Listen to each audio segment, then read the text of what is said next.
Rockstar isn't recycling the GTA 5 gang map onto a new city. They're building something rooted in Florida's real criminal geography. Haitian neighborhoods, Cuban family operations, biker convoys running the swamps, and a music industry that might be a front for something else entirely. 3 confirmed criminal networks, at least 4 leaked factions, a wanted system that may already involve corrupt cops on the payroll. Brian Heder runs a smuggling operation out of the Keys. Raul Bautista assembles crews for bank jobs that go catastrophically wrong. Booby Ike and Draquan Priest are running a record label called Only Raw Records, and based on leaked material we'll get to, there's reason to think it might be covering for something else entirely. Underneath all of that leaked material points to a Haitian gang called San For San, controlling entire neighborhoods. A Cuban family operation called the Guardia Brothers, bikers and a militia running the swamps. If even half of this is accurate, Leonida has more criminal factions running simultaneously than any GTA game has ever attempted. Let's start with what Rockstar has actually confirmed. The network we know the most about because it's directly connected to Jason, one of your 2 playable protagonists. Brian Heder runs a drug trafficking operation out of the Leonida Keys. He owns a boatyard that serves as his base, and he's confirmed to be the first character you see in Trailer 2. Jason works for him, doing what Rockstar describes as work-related help in exchange for staying at one of Heder's properties. Heder lives with his wife, Lori Heder, his 3rd wife. We don't know much about her yet, but trailer footage shows her wielding an assault rifle, suggesting she's more involved in the operation than a typical background character would be. Cal Hampton is part of this network too, a friend of Jason's, described by Rockstar as someone with casual paranoia, who spends time monitoring Coast Guard communications. He's an associate of Heder's, and early character analysis suggests he'll function similarly to a comic relief sidekick, think Roman Bellic from GTA 4, but swapped for swamp paranoia instead of bowling. This is a smuggling network, not a street gang. No colors, no territory in the traditional sense. It's organized, low profile, and built around the geography of the Keys. Small islands, shallow water, minimal road access. Exactly the kind of operation that real Florida Keys traffickers have run for decades. Now the second confirmed network, and this one operates completely differently. Booby Ike is described by Rockstar as a Vice City legend, a former street criminal who built himself into a legitimate businessman. Real estate, a strip club called Jack of Hearts, a recording studio. On the surface, he's the rags to riches success story. Underneath, Rockstar makes it clear he's still got his hands in some less than legal activity. Draquan Priest is his partner in the label Only Raw Records. Rockstar's own description calls him more of a hustler than a gangster. Someone who dealt on the streets to survive but always wanted out through music. He used to book talent for Booby's strip club. Now he's chasing a hit record.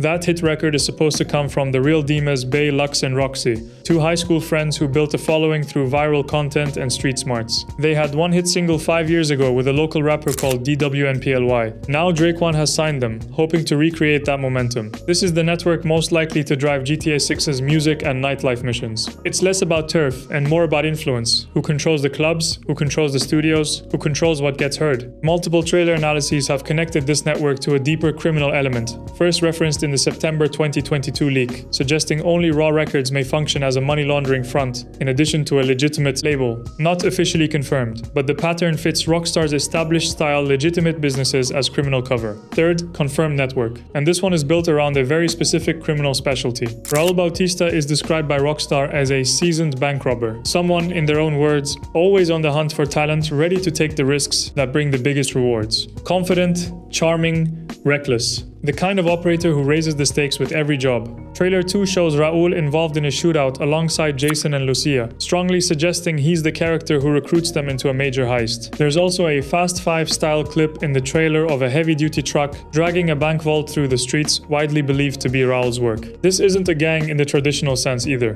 It's a crew assembled for specific scores, built around skill rather than territory or bloodline. Raul finds talent. Raul plans the job. Raul takes the cut. Community analysis of Raul's promotional screenshots has noted that he appears alone in several official images driving alone, framed in compositions that look protagonist-coded, rather than supporting character-coded. Some fans believe this points to Raul having a larger narrative role than a typical mission giver. Worth watching for, but entirely unconfirmed. So here's what we actually know for certain, before we move into leaked and speculative territory. GTA 6 has at least 3 distinct confirmed criminal networks. A smuggling operation in the Keys built around geography and family loyalty. A music industry front in Vice City built around legitimate business as cover. And a heist crew built around skill and opportunity rather than territory. None of these are structured like GTA 5's Ballas or families. No colors, no confirmed turf claims, no street-level territorial conflict described in any official Rockstar material so far. That's a meaningfully different criminal structure than what longtime fans are used to. And it raises the exact question we're going to answer properly later in this video. Is GTA 6 moving away from the street gang format entirely? Or are we just looking at the characters Rockstar chose to reveal first? Because the leak material tells a very different story. Now we move into leaked territory. Everything from this point forward is not officially confirmed by Rockstar, but it comes from sources credible enough to take seriously. San 4 San, sometimes written S4S, first surfaced in the September 2022 Rockstar leak. Trailer 1 and Trailer 2 have since added supporting visual evidence. A character wearing a necklace with what appears to be a gang emblem in Trailer 1, and in Trailer 2, graffiti reading San 4 San, clearly visible on a wall, as Jason drives past the police arrest scene. The surrounding mural art is strongly tied to Haitian cultural imagery. Community analysts widely believe San 4 San is the spiritual successor to the Haitian gang. From the original 2002 Vice City territorial, controlling Haitian-dominated neighborhoods, and according to leaked debug data, allegedly involved in drugs, underground deals, and even street-level sneaker trading as a side operation. If this is accurate, San 4 San is the closest thing GTA 6 has to a classic street gang in the GTA 5 sense. Territory, colors, community roots, a direct callback to Vice City's original Haitian faction, modernized for 2026. Next, the Cuban side of Leonida's underworld. Multiple leak analyses reference a faction called the Guardia Brothers, described as a Cuban family operation with mafia-style roots, allegedly active in the northern parts of the map. The structure described resembles a family business more than a street gang, hierarchical, blood-tied, operating through legitimate business fronts. This connects to a broader, more general expectation across the GTA 6 league community, frequently referred to as the Cuban connection, controlling a Little Havana-style district with legitimate business fronts masking ongoing criminal operations. This would be a direct callback to the original 2002 Vice City, which featured a Cuban gang controlling similar territory, expected to be portrayed with significantly more nuance this time around. If San 4 San and the Guardia Brothers are both accurate, you're looking at a rivalry structure that echoes Vice City's 2002 Haitian versus Cuban conflict, except built on Rockstar's most advanced world simulation systems ever, rather than PS2 era scripted encounters. Now rural Leonida, because the criminal landscape doesn't stop at the city limits. Trailer footage shows a biker convoy moving through the Grass Rivers region. Leaked data references at least one outlaw motorcycle club, controlling highways and rural territory, consistent with names like the Final Chapter MC referenced across multiple leak compilations, alongside speculation about returning names like the Angels of Death from previous GTA titles. Separately, and this is the one that's drawn the most attention, the 2022 leak referenced a right-wing militia group operating in Leonida. Trailer 2 includes a sequence in the Grass Rivers showing armed individuals standing over alligator carcasses, loading them into a truck, then fleeing from police. The framing strongly implies the alligator hunting is cover for something else. Community theories range from illegal wildlife trafficking to using the swamp routes for drug transport, similar to how the real Everglades have historically been used for exactly that kind of concealment. Nothing officially confirmed, but the visual storytelling is deliberate enough that it's clearly building towards something. A separate, more corporate-coded faction referenced across leak compilations is sometimes called the Maddox Syndicate, a white-collar operation allegedly running money laundering and real estate fraud out of downtown Vice City, high-rises. If accurate, this would be Leonida's answer to organized, boardroom-level crime, the polished counterpart to the street, and swamp-level operations. And one more layer, the leaks consistently point to corruption inside the institutions that are supposed to stop all of this. Leak story details and trailer analysis suggest corrupt elements within the Vice City Police Department play a meaningful role in Leonida's ecosystem. Dirty cops, bought judges, and politicians on the take, all woven into the world, rather than existing as a separate side system. This tracks with everything Rockstar has confirmed about the broader tone of GTA 6, a state where the line between criminal and institutional power is intentionally blurred. It also tracks with the real history of Florida during the Cocaine Cowboys era, where law enforcement corruption was a well-documented part of how the drug trade operated as efficiently as it did. What we do know for certain, Rockstar has built a tiered wanted system, with police response scaling based on witness reports, clothing descriptions, and vehicle identification. If corrupt officials are part of that ecosystem, as the leaks suggest, that adds an entirely new layer of strategy, knowing which officers can be paid off versus which ones are playing it straight. Before we land the final argument, quick refresher on what GTA 5 actually built, because the comparison only works if we're precise about it. The families controlled Chamberlain Hills, Strawberry, and Carson Avenue green colors, based heavily on the real-world Crips, and notably disorganized, splitting into smaller competing sets that fought each other almost as much as they fought outsiders. The Ballas controlled Davis and Grove Street purple colors, based on the Bloods, far more structured, with serious influence over the drug trade. Grove Street specifically was a gut punch for longtime fans, since it was CJ's home turf in San Andreas, now controlled by their rivals. Beyond the green-purple rivalry, GTA 5 had the Vagos in yellow, controlling Rancho and running guns and narcotics, the Marabunta Grande in light blue clashing with the Vagos, and Trevor Phillips Enterprises controlling the meth and weapons trade across rural Blaine County alongside outlaw biker clubs at war with Trevor in the desert. That's a fully territorial system. Colors, claimed blocks, scripted turf conflict, and a clear visual language the player learns to read within the first few hours. Now compare that to everything we've just covered in Leonida. What's confirmed Brian Hedda's smuggling network, the Only Raw Records crew, Raul's heist operation. None of them are territorial street gangs. They're criminal businesses. Specialized, built around an industry, drugs, music, robbery, rather than a claimed block of city blocks. What's leaked, San for San, the Guardia brothers, the bikers, the militia, these DO sound more like classic territorial factions, closer to the GTA 5 model. Colors, neighborhoods, generational roots. Here's the pattern worth paying attention to. Every confirmed character Rockstar has officially revealed is connected to a specialized criminal operation. Every leaked faction sounds like a traditional territorial gang. That split might not be a coincidence. My read is that Rockstar revealed the protagonist adjacent characters first because they're central to the main story, header, Only Raw Records, Raul. The territorial gangs, San for San, the Cubans, the bikers, exist as the world's background ecosystem, the Leonida equivalent of the Ballas and families, providing texture, side content, and environmental conflict the player witnesses and can choose to engage with, rather than core narrative figures. If that's accurate, GTA 6 isn't abandoning the GTA 5 territorial gang model. It's running two systems simultaneously, a tight, character-driven criminal narrative at the center, and a broader, more ambient gang ecosystem operating in the world around it. Rockstar just dropped the full list of exclusive vehicles coming with GTA 6's Ultimate Edition and the Vintage Vice City pre-order pack. Cheetah, Dominator, Squalo. Cool names, but means nothing if you don't know what you're actually looking at, or what these things tell you about the game. Every exclusive vehicle, what it's based on in real life, and what each one actually says about how Leonida is built as a world. Let's go. Start with the free one, the car everyone gets just for pre-ordering. The 1955 Vapid Stanier.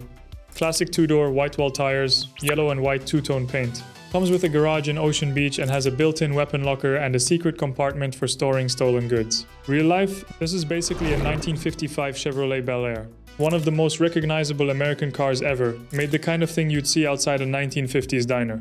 Vapid is Rockstar's version of Ford, but the Stanier has always been their catch-all classic American sedan. In GTA 5 it was a cop car. In GTA 6, the 1955 version is the civilian classic, and it looks genuinely clean from the screenshots. Worth pre-ordering for? Honestly, the car itself probably isn't the reason, but it's free with any pre-order on either edition, so you're not leaving money on the table by grabbing it. One detail worth noting, the secret compartment for storing stolen goods. That's not a cosmetic feature. That implies the car has actual in-game utility for stashing things during missions. Small detail, but it tells you something about how Rockstar has thought about these vehicles beyond just how they look. Now the one everyone's talking about, the headline car of the whole Ultimate Edition. The 1995 Grotti Cheetah. Grotti is Rockstar's version of Ferrari, and the Cheetah has been in GTA games going all the way back to the original Vice City in 2002. The real-life car this is based on has actually been a point of debate online. A lot of people said Ferrari F355, but based on the official screenshots and Rockstar's own description, calling it an ode to shore drive, this is almost certainly closer to the Ferrari Testarossa. Wide rear, flat roof, the classic 80S into 90S Italian supercar shape. The Cheetah in the original 2002 Vice City was always the Testarossa stand-in, and this version is deliberately bringing that back. Rockstar's description says it becomes available in the later stages of the story, so you're not getting it from day one. It unlocks as you progress through the campaign. That's an interesting design choice. It means the Ultimate Edition vehicles aren't just handed to you, they're woven into the story as rewards. Visually, from the screenshots, it's white with a red stripe. It looks exactly like what it's supposed to be, the dream car of that era, rebuilt for the biggest GTA ever made. Next, the one that tells you the most about Leonida's actual geography. The 1967 Vapid Dominator buggy. Off-road focused, built for Mount Calaga and the backwoods of Leonida. Comes with the Paradise Garage and Watson Bay weapon locker included, plus a secure place to deposit stolen goods. Vapid Dominator in GTA has always been based on the Ford Mustang.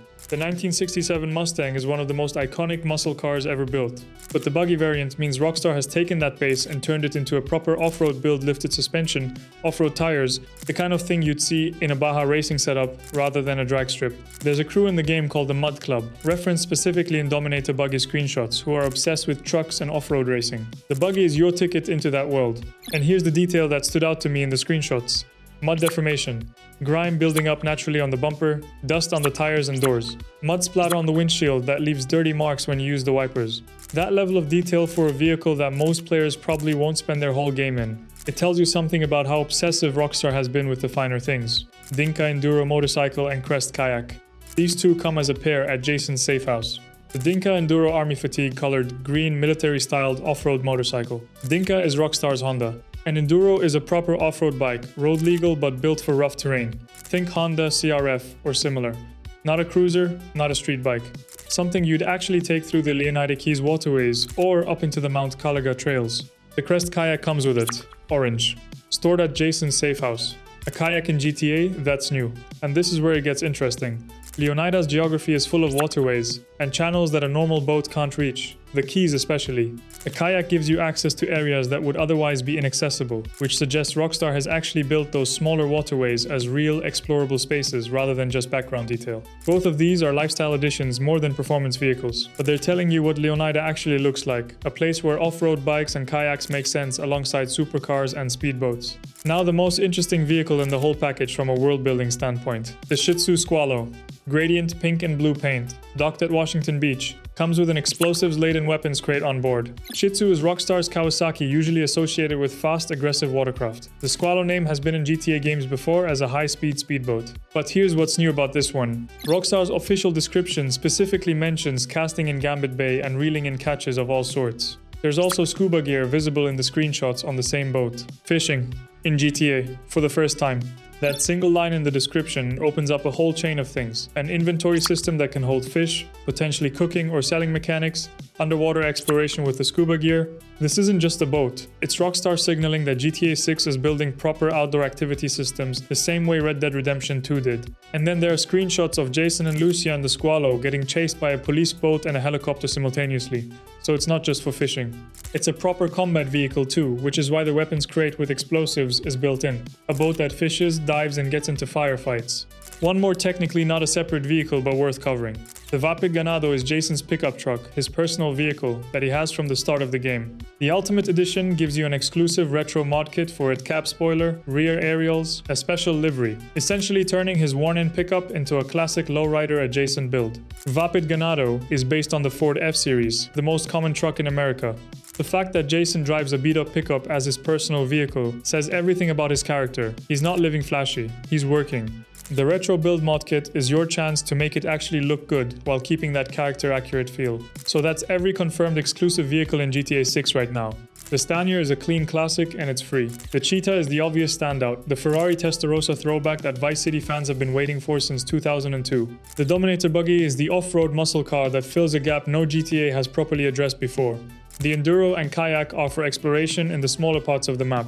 And the Squalo is the most feature-rich vehicle in the whole package. Fishing, diving, combat, all in one boat. Are the vehicles alone worth the extra $20 for the Ultimate Edition? Drop your answer below. And if there's a car on this list you'd actually use the most, let me know that too. Vice City is back. This is modern Vice City, 2026. A completely rebuilt version of Miami with 20 years of Rockstar technology behind it. And based on everything they've shown so far, it's the most detailed city they've ever put in a game. Rockstar themselves described it as the glamour, hustle, and greed of America captured in a single city. That's their own quote.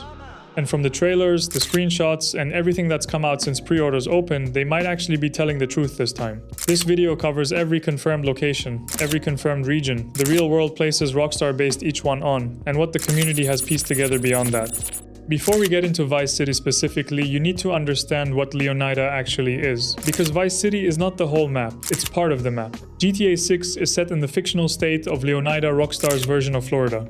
Rockstar confirmed this in their own announcement. Grand Theft Auto 6 heads to the state of Leonida, home to the neon-soaked streets of Vice City and beyond. Vice City is the main city, but Leonida wraps around it with 5 other confirmed regions, each one completely different from the last.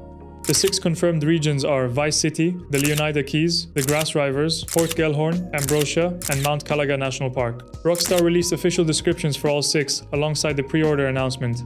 Think about what that actually means compared to GTA 5. GTA 5 had Los Santos and then Blaine County, basically a city and a desert. GTA 6 has a full Miami-scale city, a Florida Keys island chain, an Everglades-style swamp, an industrial coastal city, a rural interior region, and a national park with a mountain in it, all in the same game. Fan mapping projects based on trailers and screenshots suggest the overall map is somewhere between 1.5 to 2 times the size of GTA 5's map. Rockstar hasn't put an official number on it, so that's a community estimate, not a confirmed figure. But the range of confirmed regions alone tells you it's going to be massive. Now let's go through each one.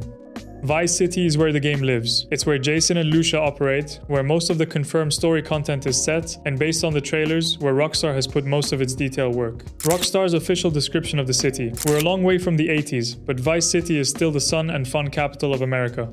Each neighborhood has something to offer, from the pastel Art Deco hotels and bright white sands of Ocean Beach, to the bustling panaderias of Little Cuba and the bootleg brands of the Tishawaka Flea Market, out to the VC Port, the cruise ship capital of the world. That's a lot of specific detail in one paragraph. Let's go through what we know about each area. Ocean Beach is Vice City's South Beach. Pastel Art Deco hotels, white sand, packed tourist strip. The famous crowded beach from Trailer 1 is set here. It's based on Miami's real Ocean Drive, one of the most photographed streets in America. The screenshots show it looking almost one-to-one with the real thing: neon signs, vintage hotels, beach chairs, tourists. This one is confirmed directly by Rockstar in their own description. Just north of that sits the main neon-lit nightlife strip, busiest bar and hotel rows, glowing beachfront. Multiple trailer shots come from here. Rockstar hasn't officially named this district yet. Community mapping has identified it from trailer analysis, so treat the name as unofficial for now. Downtown Vice City is the financial core. Aerial shots in Trailer 2 show dense glass towers and elevated highways heavily inspired by Miami's Brickell district. The most intense urban mission content is expected here. Not officially named yet, but clearly visible in multiple trailer frames. Little Cuba is confirmed directly by Rockstar in their official description, based on Miami's Little Havana. Cuban-American cultural imagery, architecture, panaderias, confirmed as an active part of the city with its own criminal element tied to the story. La Perle is based on Miami's Little Haiti. Trailer footage shows Haitian-themed murals across walls in this neighborhood. This is where San 4, San Gang activity is expected to operate. Not officially named by Rockstar, community identified it through trailer analysis. Stockyard is based on Miami's Wynwood Arts District. A car meet is visible here in Trailer 1. Large murals, converted industrial buildings, street art. Rockstar highlighted the Wynwood-style area in one of their pre-order screenshots, not officially called Stockyard yet, but widely identified by the community. The VC Port is confirmed directly by Rockstar, the cruise ship capital of the world in their words. Industrial docklands, cargo shipping, cruise terminals, based on Miami's real port area. Beyond these, community mapping projects have identified over 20 distinct neighborhoods in Vice City from trailer and screenshot analysis alone. The GTA Forum's Vice City mapping thread has been running for months and is approaching 11,000 posts. These are not confirmed by Rockstar, but the level of detail the community has mapped out is genuinely impressive. One specific detail from the pre-order screenshots a functional tram system running through Vice City, including a stop at the airport. That's something no GTA game has had before. Public transit you can actually ride. Now out of the city and into the water. The Leonida Keys. Rockstar's official description. The dress code is casual, the bars are loaded. Life in this tropical archipelago isn't flashy, but it's easy. Get your buzz on and pull up a deck chair. But look out, you are right on the doorstep of some of the most beautiful and dangerous waters in all of America. Based on the real Florida Keys. Small islands connected by long bridges over turquoise water. This is where Jason lives at the start of the game, working for Brian Hedder's drug smuggling operation out of a boatyard. Jason and Lucia's starting apartment is confirmed to be in this area, as seen in Trailer 2. Fan mapping suggests the Keys stretch further east than early estimates showed multiple connected islands linked by the kind of long, flat bridges you'd recognize from the real Florida Keys. The community has identified what appears to be multiple distinct fishing spots, waterfront bars, and small marinas along the route. That's not officially confirmed, but it matches the geography closely. This is the region where the kayak and the squallow boat from the Ultimate Edition make the most sense. Too many channels and shallow waterways for a big vehicle. You're getting around slowly, exploring properly. Next, the one that looks completely different from everything else on the map. The Grass Rivers. Rockstar's official description, the untamable jewel of Leonida's crown. You never know what lies beneath the surface of this primordial expanse. The gators may be the most famous attraction, but there are far deadlier predators and weirder discoveries among the mangroves. This is Rockstar's Everglades. Swamp, mangroves, gators, things described as weirder discoveries, which could mean anything from hidden criminal operations to genuinely bizarre Florida encounters. Trailer 2 includes a sequence here showing armed individuals around alligator carcasses, loading them into a truck. The biker convoy from the Ultimate Edition Dominator buggy description is confirmed to operate in this region. The mud clap referenced in the official buggy screenshots is active here. Based on fan-match trailer footage and Rockstar's own screenshots, confirmed animals in the grass drivers include alligators, deer, and various birds. Rockstar describes far deadlier predators beyond gators, which the community has taken to mean either panthers or something else entirely. 3 more confirmed regions, each one a completely different vibe. Port Gellhorn. Rockstar's official description calls it Leonida's Forgotten West Coast. Official artwork shows abandoned attractions, industrial docks, truck stops, motels, warehouses, and working rail lines. Based on Tampa's real industrial port area. This is the rundown. Working class side of Leonida. No beaches, no neon, just industry and decay. Community analysis of Trailer 2 sequences showing dockyard operations and large industrial infrastructure suggests Port Gellhorn is where some of the game's heist content plays out. That's not confirmed, just what the trailer footage points toward. Ambrosia. Rockstar's description. The battle for the health and wealth of Leonida begins here. In the heart of Leonida, American industry and old-school values still reign supreme, whatever the cost. The Allied Crystal Sugar Refinery provides the jobs, while the local biker gang provides almost everything else. Based on the real sugarcane industry, towns of Central Florida, rural, inland, flats. A sugar refinery as the economic anchor with a biker gang running everything else underneath it. Sounds like exactly the kind of corrupt small-town Florida atmosphere that real Florida actually produces. Mount Calaga National Park, the highest point on the map. A national park with a proper mountain, something entirely new for GTA. The Dominator buggy is specifically marketed around this region. Community mapping suggests this is where the map reaches its northwest point: dense forest, mountain trails, wildlife, and what appears to be a resort area at higher elevation. Different enough from everything else on the map that it almost feels like a separate game zone. Now the stuff most videos aren't covering. 700 plus enterable interiors. In GTA 5, you could walk into maybe a handful of buildings that mattered. 700 enterable buildings changes how the whole city feels. You're not running around the backdrop anymore, you're actually inside it. This figure has come from multiple credible sources. Rockstar hasn't put an official number on it yet, but it's widely treated as accurate. A functional Vice City Metro, a tram system that stops at multiple points across the city, including the airport. You can ride it. Public transit in GTA for the first time. That's in the confirmed pre-order screenshots. Vice City International Airport confirmed from trailer footage and pre-order screenshots. Likely functions as a fast travel point between regions. Dynamic weather that actually affects gameplay, not just visual rain, but hurricanes, flooding, weather events that change how you move through the world and potentially affect the economy. This comes from leaked footage and multiple credible source reports. Not officially confirmed by Rockstar, but credible enough to mention. Marine wildlife visible in trailers and screenshots. Dolphins, sharks, sea turtles, flamingos, pelicans. The dolphins were in the very first trailer, and based on the scuba gear visible in the Squallow Boat screenshots, you're actually going underwater to interact with some of it. Shipwrecks and underwater exploration based on the confirmed scuba gear and community analysis of underwater trailer frames. Multiple potential dive sites identified in the Keys region. Not confirmed, but the gear is there for a reason. One more thing worth knowing exists, even if you shouldn't build expectations around it: Gloriana State. A license plate with that name is visible in trailer footage. Some community members have theorized there's a second playable state connected to Leonida. Rockstar has said nothing about this. It's there, it's real, what it means is completely unknown. So that's a full picture of what we know. Vice City at the center, Ocean Beach, Little Cuba, the port, the neon nightlife strip, the financial district, a tram system. 5 other regions wrapped around it: the Keys, the swamps, the industrial coast, the sugar country, and a national park with a mountain. 700 enterable buildings, dynamic weather, dolphins, public transit, underwater exploration. And Rockstar saying it's the biggest, most immersive world they've ever built, which, coming from the studio that made Red Dead Redemption 2, is not a small claim. In 2021, Rockstar did something that should have been a celebration. They released remastered versions of 3 of the most beloved games ever made: GTA 3, Vice City, San Andreas. What came out was so broken, so lazy, so disrespectful to the originals that Rockstar had to issue a handwritten public apology. For the first time in 25 years, fans asked a question that had never crossed their minds before. What if Rockstar actually drops the ball? Here's what most people assume about GTA 6, that it's going to be fine, that it's Rockstar, that they always deliver. And that assumption, that comfort, is exactly what makes this launch the most dangerous in gaming history. Because GTA 6 isn't just carrying the weight of one game. It's carrying 25 years of a legacy so perfect that anything short of a masterpiece will be called a failure.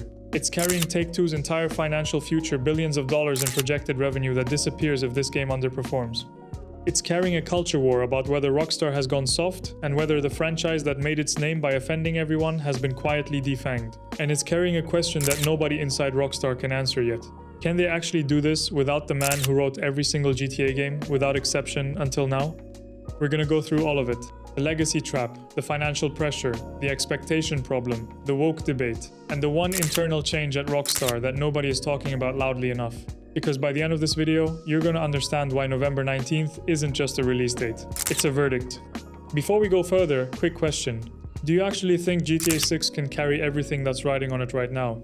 Drop your honest answer in the comments, yes or no, because I want to see where people stand before we get into the details. And if your answer changes by the end, come back and tell me that too. Start with the foundation, because you can't understand the pressure on GTA 6 without understanding what Rockstar actually built over the last 25 years. GTA 3 didn't just launch a franchise, it invented a genre. Open world crime, third person, a living city. Nothing like it had existed before. It changed how games were made, marketed, and measured. What followed was one of the most consistent runs in the history of any creative medium. Vice City, San Andreas, GTA 4, Red Dead Redemption 2, a game so detailed that players made themselves genuinely care about a horse. The comments under every RDR2 video tell the same story. I know this map better than my hometown. This game is more detailed than my life. These aren't hyperbole. They're the testimony of people who lived inside a world Rockstar built. That's the standard. That's the bar. That's what GTA 6 walks into on November 19th. Not competition with other studios. Not competition with what's popular right now. Competition with their own past. And their own past is almost impossible to beat. But here's where the legacy starts showing its first crack. In 2021, Rockstar handed the remaster of GTA 3, Vice City, and San Andreas to a small studio called Grove Street Games, a studio whose primary experience was porting GTA titles to mobile. What they produced used AI upscaling on decades-old textures, implemented basic lighting effects, and shipped at $60. The result was broken. Characters had distorted faces. Rain made roads invisible. Missions broke mid-completion. The games that defined the generation were unplayable in ways the originals never were. Rockstar issued a rare public written apology. They pulled the original PC versions from sale, which meant for a period, the broken remaster was the only way to buy these games. It was the first time in Rockstar's history that their name on a product meant something less than it used to. And that crack, small as it was, is still there, because GTA 6 is the first release since that apology. The trust was damaged. Not destroyed, but damaged. And damaged trust requires a perfect game to repair. Now here's the part of this story that doesn't get nearly enough attention. Dan Houser co-founded Rockstar Games alongside his brother Sam. He was the lead writer on every mainline GTA title from GTA London 1969 through to GTA 5. He wrote Bully, he wrote Max Payne 3, he wrote both Red Dead Redemptions. For 25 years, Dan Houser was the creative voice of Rockstar, the satirical edge, the character work, the dark humor that made GTA feel like a genuine cultural mirror rather than just a crime simulator. In March 2020, he left Rockstar, officially citing the toll of building projects of that scale. Reports from insiders suggested possible disagreements with his brother Sam over the company's direction, though Dan has publicly disputed this. He has since confirmed he had no involvement in the writing of GTA 6. None. The first mainline GTA in history without Dan Houser's name on the script. And more recently appearing publicly to promote his own work, he issued a warning about the games industry becoming distracted by profits over creative excellence, the man who built GTA, saying that, about the industry, his former studio now leads. That's not nothing. I'm not saying GTA 6 will be badly written without him. Rockstar has an enormous writing team, and they built RDR2 together. But the specific voice that made GTA satire so sharp, the instinct for what to skewer and how that, was Dan Houser. And we genuinely don't know yet what GTA 6 sounds like without him. Now let's talk about money, because this is where the stakes stop being about pride and start being about survival. Every time Rockstar delayed GTA 6, Take-Two stock dropped 8 to 10%. Billions in market cap erased, twice. Take-Two's own SEC filings project $8 to $8.2 billion in net bookings for fiscal year 2027. That forecast exists almost entirely because GTA 6 is launching November 19th. Remove GTA 6, that number collapses. One Wall Street analyst described the GTA 6 hype cycle as, quote, among the most significant in entertainment history. He put a $300 price target on Take-Two stock specifically because of this. Game. Now understand what that pressure means inside Rockstar. During Red Dead Redemption 2, Dan Houser admitted developers were working 100-hour weeks. That was the cost of the standard they set with a game that had a fraction of GTA 6's financial stakes. If GTA 6 underperforms, Take-Two doesn't just have a bad quarter. They face pressure to abandon the single-player model entirely and double down on GTA Online-style live service content. Microtransactions. Shark cards. The exact model that hollowed out the rest of the industry. Rockstar built their reputation being different from that model. A bad launch is the thing that forces them to become it. And now the conversation nobody wants to have honestly. When Trailer 1 dropped in December 2023, alongside genuine global excitement, a segment of the internet immediately declared GTA 6 woke. The reason, Lucia, the franchise's first female protagonist in a mainline title. The comparison made immediately and repeatedly Saints Row. The franchise that tried to appeal to a broader audience lost its identity, sold 1.7 million copies on a $100 million budget, and took the studio down with it. The criticism extended beyond Lucia to Rockstar's confirmed internal DEI training programs, with commentators arguing that a studio undergoing unconscious bias training couldn't possibly maintain the savage, equal opportunity satirical edge that made GTA what it is. Here's the honest breakdown, because both sides of this argument are partially right and both are partially wrong. The critics are wrong about Lucia. GTA San Andreas had pride flags in 1992 Los Santos. The Ballad of Gay Tony built an entire DLC around a gay nightclub owner and made him one of the most beloved characters in the franchise.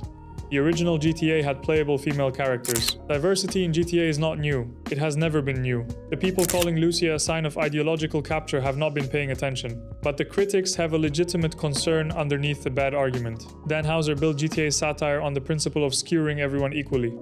Politicians, celebrities, corporations, gun culture, drug culture, race, class, gender, nothing was sacred, nothing was protected. That equal opportunity offensiveness was the artistic integrity. It's what separated GTA from propaganda in either direction. The real question isn't whether Lucia should exist. She absolutely should, and the Bonnie and Clyde framing is historically grounded and narratively compelling. The real question is whether the satire still has teeth, whether GTA 6 still makes fun of everyone, or whether certain targets have quietly become off-limits. That's not a question about diversity. That's a question about creative courage. And the only answer comes on November 19th. So here is what's actually riding on GTA 6, and it comes in 3 layers that go well beyond one game. First, Rockstar's legacy is on the line, in a way it has never been before. A 25-year run of masterpieces, a definitive edition that cracked the trust.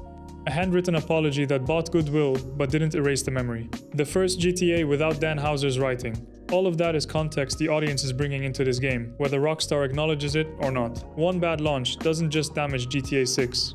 It retroactively makes people question whether the legacy was always fragile. Second, the financial consequences extend beyond Rockstar to the entire industry. Take-Two's $8.2 billion fiscal 2027 projection, a stock that has crashed twice on delay announcements.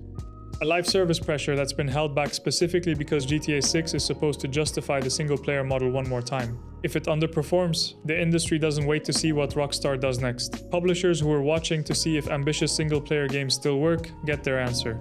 And the answer reshapes how every major studio spends its next development budget. And third, the culture war outcome matters regardless of which side you're on.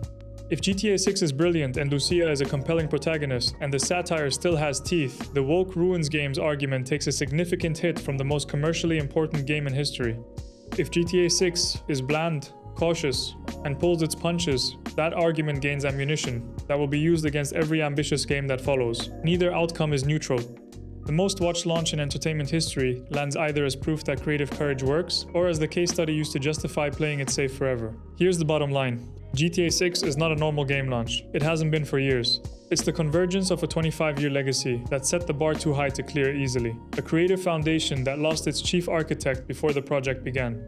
A financial structure that needs this game to succeed to stay intact. A culture war it didn't start but can't ignore. And a fanbase whose expectations have been inflating for 12 years with no ceiling. Rockstar has survived everything before. The definitive edition, the crunch controversies, the delays, the departures. But surviving is different from thriving. GTA 6 doesn't just need to survive November 19th. It needs to be the thing that makes 12 years of waiting feel like it was always going to be worth it. That's not a game anymore. That's a proof of concept for whether ambition still means something. So you dropped your answer in the comments at the start of this video. Now tell me if it changed. Can GTA 6 actually carry everything that's riding on it? Or is the weight of expectation already too heavy for any game in history to hold? The comments are open, I want to see where people land. 4 words. That is all Rockstar gave you. Bad luck, I guess. Lucia, prison cell, orange jumpsuit. First 4 words of the first trailer of the most anticipated game in gaming history. And the entire GTA 6 community spent 2 years treating it as flavor dialogue, a throwaway line to set the scene. That framing is correct. It is also completely, deliberately incomplete. Because here's what that coverage missed. Rockstar doesn't make glamorous love stories. They make tragedies disguised as power fantasies. GTA 4 ended with your cousin almost dying and your dream rotting in your hands. Red Dead Redemption 2 spent 60 hours making you love a man just to destroy him. And the single most important clue to what Rockstar is actually building in GTA 6 isn't in the action sequences, the map reveals, or the NPC systems. It's in the character you're not supposed to be watching. There is a reason Jason's face is hidden in almost every single piece of official promotional material Rockstar has released. And when we get to the section of this video that breaks down his confirmed backstory, the military history, the criminal operation, and specifically who he was working for before Lucia got out of prison, you are going to understand exactly why Rockstar is keeping his face in the shadows. Because this story starts way before the first trailer. Let's start with what Rockstar has actually confirmed, because there's more here than most people realize. Jason Duval, Leonida native, grew up surrounded by, in Rockstar's own words, grifters and crooks. Joined the military to escape, specifically Special Forces. Then came home to Leonida and ended up working for local drug runners. Rockstar's official character description says Jason wants an easy life, but things just keep getting harder. That sentence is doing a lot of work. An easy life. Not a criminal empire, not a legacy, just easy. Which tells you immediately that Jason is not in this life because he loves it. He's in it because something pulled him back, or someone kept him there. Now, Lucia Caminos, Liberty City origin, relocated to Vice City, criminal record, lost custody of a child after a botched bank robbery. And when you first meet her, she is sitting in the Leonida Penitentiary looking directly at the camera, telling you her situation is the result of bad luck. Not bad choices, not a bad partner, bad luck. That distinction matters more than almost anything else in this video. Jason served in the military, Special Forces specifically. Then he comes back to Leonida and ends up working for a drug trafficking operation run by a man named Brian here, confirmed in trailer 2. But here's the question nobody's asking loudly enough. How does a Special Forces veteran end up as muscle for a mid-level drug runner in Florida? What's the actual bridge between those two lives? Fans and analysts have been picking apart trailer footage for 2 years. And the most persistent, most structurally coherent theory supported by multiple trailer details, the choice of music in trailer 1, and the physical evidence of Jason's clothing and official promotional images is that Jason did not leave his government work behind when he came to Leonida. He brought it with him. Let's go through the specific evidence because this isn't just speculation. First, the pants. In the official GTA 6 promotional poster, Jason is wearing BDU pants, battle dress uniform, standard issue for active law enforcement and military personnel. Not cargo pants, not street clothes. BDU. Multiple EX law enforcement commentators flagged this the week the poster dropped. Second, the face. In every single shot where Lucia is visible in promotional material, her face is shown fully, clearly, frontally. In almost every shot featuring Jason, his face is obscured, turned away, shadowed, cropped. This is a directorial choice. Rockstar's visual language is not accidental. When you hide a character's face in a story about deception and identity, you are telling the audience that character has something to hide. Third, and this is the one that hits different, the song choice in Trailer 1. Trailer 1 played a cover of Stacy's Mom. You might think that's just a nostalgic Florida-coded banger, but look at the actual lyrics. It's a song about obsession, wanting something you shouldn't have, watching from a distance. That is not a soundtrack choice for a simple love story. That is a character study of a man falling for someone he was never supposed to get close to. Now, here's where the confirmed character roster from Trailer 2 starts to lock this architecture into place. Rockstar officially confirmed the supporting cast around Jason and Lucia. Brian Here, the drug trafficking boss Jason works under. Cal Hampton, Brian's logistics man. Booby Ike, a real estate and nightlife figure moving into the music industry. Requan Priest, a music producer connected to Ike, and the group called Real Demes. And then there's one name that sits completely separate from the rest, Raul Bautista. Rockstar describes him as a seasoned bank robber, always on the hunt for talent, ready to take risks that bring the biggest rewards. Every other named character is connected to Jason and Lucia's orbit through Brian Heater's network. Raul Bautista has no visible connection to that network. He appears in official screenshots alone. Driving alone in situations that look protagonist-specific, not supporting character-specific. Fan communities across Reddit and YouTube have been building the case that Raul Bautista is not a supporting character. He's the character you play after the story breaks. And when we get to the section of this video covering how the story ends, you'll understand exactly why that theory is not as crazy as it sounds. Let's call out the obvious play here, because Rockstar is counting on you to fall for it. The Bonnie and Clyde framing, the crime duo, the love story, the media attention, the legend, that is the surface layer. That is what Rockstar put in the trailer to get the casual viewer excited. And it worked. Trailer 2 hit 70 million views in 20 hours. But Rockstar's own creative history tells you this. Framing is a setup, not the story. Dan Houser, the writer behind GTA 4, Red Dead Redemption, and the darker, more morally complex side of Rockstar's catalog, left the company in 2020. The creative direction of GTA 6 falls to Sam Houser, and analysts who've studied the pattern of Rockstar storytelling under this transition have noted a specific shift: the move away from nihilism toward emotional consequence. Which means GTA 6 is not built to give you the power fantasy version of Bonnie and Clyde, it's built to give you the real version. Bonnie and Clyde didn't ride off into the sunset, they drove into an ambush. They were shot over 130 times. Their story ended in a hail of bullets on a Louisiana highway because the people around them couldn't protect them from the system that had been tracking them the entire time. Rockstar made you believe you're getting the Hollywood version of that story. You're not. So, here's what the evidence actually points to. Built from Rockstar's confirmed character information, trailer analysis, and the most structurally rigorous fan analysis in the community. The story opens with Jason already embedded in Brian Here's operation, and already carrying a secret that fundamentally changes everything you think you know about his relationship with Lucia. Lucia gets out of prison. She cuts her ankle monitor. She pulls Jason back into the streets, and the implication of the trailer is that she's the dominant force here, the one making the calls, the one driving them deeper into crime. But the entire time, Jason is carrying the weight of what he knows and what he's done. Then, a series of escalating events, a fake drive-by that goes wrong, a gang war, a retreat to rural Leonida, a robbery spree that makes them viral, builds them into exactly the media-famous criminal couple that makes them impossible to hide and impossible to protect. And somewhere in all of that, Jason has to make a choice. His loyalty to the system that made him, or his loyalty to the woman he was supposed to be watching. The moment he makes that choice, the moment his handlers lose their asset, is the moment the story stops being a crime spree and becomes a countdown. So, when you strip away the Bonnie and Clyde glamour, here's what GTA 6's story is actually built on. First, Lucia is not the wild card in the story. She thinks she is. The trailers want you to think she is, but Lucia is the constant. She's been in this life her whole life.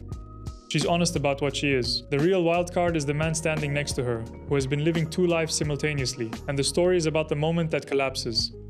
Second, the villain of this story is not a crime boss, not a rival gang, not the police force chasing them. The confirmed antagonist architecture points to Raul Bautista as the catalyst for the endgame, not as an enemy who attacks them from outside, as a figure who enters their world and fractures it from within. Someone who sees what they've built, the loyalty, the crew, the legend, and knows exactly which thread to pull to unravel it. And third, bad luck, I guess. Lucia's opening line is not about the robbery that put her in prison. That's what Rockstar wants you to hear. It's a piece of dialogue that only makes full sense from the end of the story, looking backwards. When everything has happened, when the choice has been made, when Raul has done what he's going to do, when the system Jason betrayed comes back for both of them, that line stops being a throwaway. It becomes a summary of the entire game. The luck wasn't bad, the outcome was always inevitable, and she knew it. I want to sit on Raul Bautista for a moment, because this is the detail that the community is sleeping on most. Rockstar's official website lists him as a supporting character, a seasoned bank robber always looking for talent. But fan communities have done the work on his screenshots, and the comparison is stark. Every other supporting character in GTA 6's promotional material appears in the context of the main protagonists or their environment. Raul appears alone, driving alone, in compositions that read as protagonist coded, not supporting character framing. There's a theory with serious traction that Raul Bautista becomes the playable epilogue character. Bonnie and Clyde's story ends. Their legend gets inherited by someone else. The person who comes after, the seasoned operator who was watching the whole time, who knows what they built and what destroyed it, becomes a point of view character for whatever Rockstar wants to say about where the story goes next. If that's true, GTA 6 isn't just the most ambitious story Rockstar has ever attempted. It's a narrative structure where you play the tragedy, then play the aftermath. You live the fall, then you pick up the pieces. GTA Online might be built on that foundation, not as a separate mode, as the continuation. Here's the scale of what Rockstar is attempting, just to close the loop. GTA 5 had 3 protagonists with largely separate arcs that converged at the end. The story was broad, it was satire, it was fun, the emotional weight was surface level by design. GTA 6 has two protagonists whose entire narrative is built around a single secret, and the architecture of the trailers, the character descriptions, and the confirmed supporting cast all point toward a story where the fun is the setup, not the main event. Red Dead Redemption 2 is the closest comparison, and that game made people cry at a campfire scene for a man they'd only known for 20 hours. Rockstar knows how to build that. They've done it. And GTA 6 is built on an even longer foundation of confirmed emotional investment. A campaign estimated between 42 and 48 hours, designed specifically to forge deep attachment before the collapse begins. Here's where we've actually landed, because I want to be clear about what I'm telling you and what I'm not, the confirmed facts. Jason is a former Special Forces veteran who ended up working for a drug trafficking ring. Lucia is a convicted criminal released on probation who immediately went back to the streets. Raul Bautista is officially described as a seasoned bank robber who appears in protagonist-coded promotional material, and Rockstar has built this game on an estimated 42 to 48 hour campaign, specifically designed to make you love these people before it breaks them. The theory built on that foundation: Jason was never just a criminal. His relationship with Lucia is built on a secret that when it surfaces becomes the axis point of the entire story. And Raul Bautista is not a supporting character, he's the ending. Rockstar put the whole story in the first 4 words of the first trailer. They just knew nobody would understand them yet. So, here's where I want the community to settle something. 2 theories. Pick one. Theory A: Jason is an undercover operative who turns his back on the system for Lucia. And the tragedy is that going rogue isn't enough to save them from what's already been set in motion. Theory B: Lucia is the one with the secret, released early, working with someone, and the entire bad luck line is her performance. Jason never had a clue. Same trailers, same confirmed cast, 2 completely different stories. Which version are you watching for? Drop it in the comments, because this debate does not end until November. In 1979, armed men opened fire inside a busy Miami shopping mall in broad daylight. They killed 2 people, left behind an arsenal of weapons including a machine gun, and disappeared into traffic within minutes. Police on the scene called them the Cocaine Cowboys. That wasn't a GTA mission, that was a Tuesday in Miami. And it's one of dozens of real events that Rockstar studied, documented, and quietly rebuilt inside GTA 6. Here's what most people assume about GTA 6's setting. They think Rockstar took Miami, slapped a fictional name on it, moved some buildings around, and called it Vice City. But that's not how Rockstar builds worlds. It never has been. GTA 6 is set in the fictional state of Leonida, Rockstar's version of Florida, with Vice City as its Miami-inspired centerpiece. Rockstar confirmed this directly alongside the first trailer in December 2023. But what they didn't confirm, and what nobody in the gaming press has connected properly, is just how deep the real Florida history goes inside this game. The criminal economy, the smuggling routes through the Keys, the wealth gap between the beach and the backwater, the couple at the center of the whole story, all of it has a real counterpart. And some of it is almost too close to be coincidence. And when we get to the real people behind Jason and Lucia's story, specifically the documented historical couple that Rockstar's own wiki references as their direct inspiration, that's when this stops feeling like a video game and starts feeling like a history lesson. Let's start at the beginning, because to understand GTA 6 you have to understand what Florida actually was. To understand where GTA 6's criminal world comes from, you have to go back to 1980s Miami. Because what happened there wasn't just American crime history. It was the closest thing the real world has ever produced to a GTA game played at full volume. In the early 1980s, Miami became the entry point for the majority of cocaine entering the United States. Colombian cartels, primarily the Medellin cartel under Pablo Escobar, flooded the city. The result was a wave of violence, corruption, and wealth that transformed Miami almost overnight. The DEA estimated the Miami drug trade was generating around $12 billion annually, at its peak outpacing the city's 2 largest legitimate industries: real estate at $11 billion and tourism at $9 billion. Read that again. Drug money was the biggest industry in Miami, bigger than real estate, bigger than tourism. The Dadeland Mall shootout in 1979, where armed men opened fire in broad daylight in a packed shopping center, was the moment law enforcement officially named the era. A police officer on the scene coined the phrase "cocaine cowboys" watching the aftermath. That era, the violence, the money, the corruption, the boats running product through the Keys at night, is the historical foundation GTA 6 is built on, and Rockstar has been studying it for years. Now let's talk about Jason and Lucia.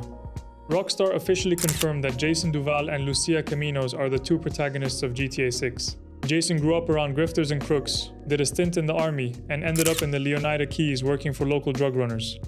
Lucia starts the game coming out of prison, wanting the good life her mother dreamed of, and is prepared to take matters into her own hands. The GTA Community Wiki, which tracks official Rockstar-confirmed information, explicitly states that the duo appears to be inspired by the real-life American criminals Bonnie and Clyde.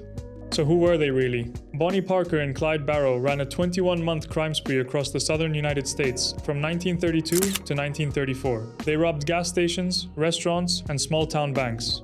They lived fast, stayed mobile, and became media figures despite or because of the violence that followed them everywhere. What made Bonnie and Clyde culturally enduring wasn't the crimes, it was the partnership. Two people from the bottom of a broken economic system, moving through a world that had already decided they had nothing to lose. Sound familiar? Lucia in prison, Jason doing favors for his landlord's drug operation in exchange for free rent. Two people the system already wrote off, deciding to take matters into their own hands. The parallel isn't subtle. Rockstar didn't hide it. Now here's where the real-world connection gets uncomfortably specific.